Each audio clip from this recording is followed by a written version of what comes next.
Mr. President, today the Senate will vote to proceed to my joint resolution to congressionally disapprove and officially roll back President Biden's anti-coal rule in Montana.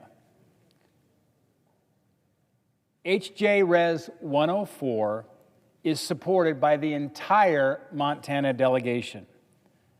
And I want to thank Congressman Downing and Congressman Zinke for leading this resolution in the House, and for Senator Sheehy for joining me in the Senate.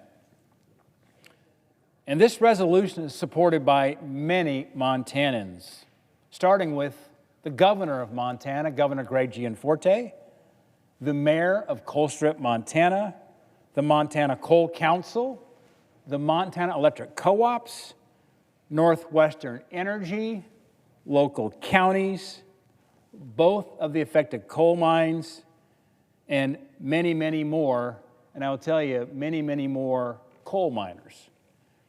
I want to explain quickly what we are doing here today.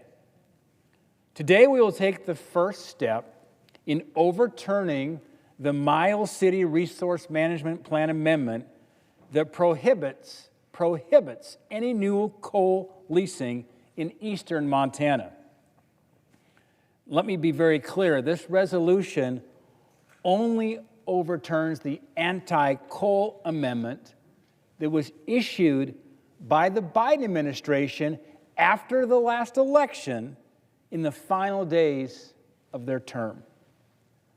None of the actions taken today affect the underlying Miles City Resource Management Plan or how the BLM manages recreation, conservation, and other energy developments in the state. Future coal development will be managed under the existing resource management plan as it had for years before Biden slipped in at the last hour this amendment. Now, why is this important to Montana? The Biden amendment prohibits all new coal leasing across all of eastern Montana. Eastern Montana and Wyoming are home to the Powder River Basin. These are the largest coal reserves in the United States.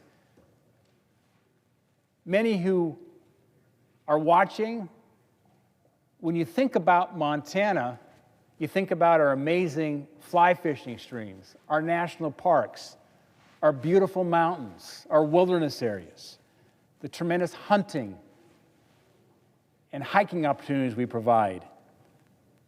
But many don't know that Montana has more recoverable coal than any state in the United States.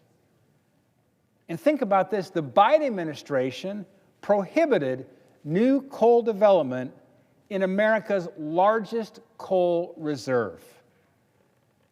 BLM's resource management plans are meant to be a bipartisan process, taking in feedback from people on the ground and implementing the multiple use mission of the BLM. But sadly, the Biden administration tried to pull a fast one. They took this process, flipped it on its face, and they disregarded the voices of Montana.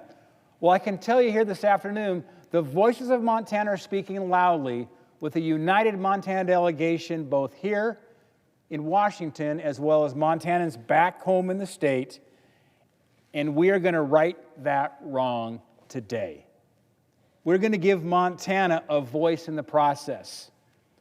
Overturning this partisan rule will grow Montana energy jobs and help our rural communities.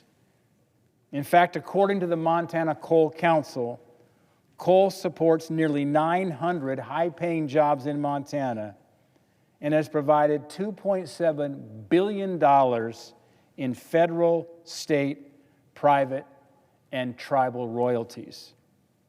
And in a letter from Montana's Governor Greg Gianforte, he states this Biden rule amounts to a loss of $4.3 billion in future revenue to the state trust land beneficiaries, which includes K through 12 public education. This is a monumental moment for the state of Montana. I'm thrilled this is being considered today on the floor of the United States Senate, and I urge my colleagues to support Montana jobs, Montana communities, reliable and low-cost energy, and to vote yes on today's motion.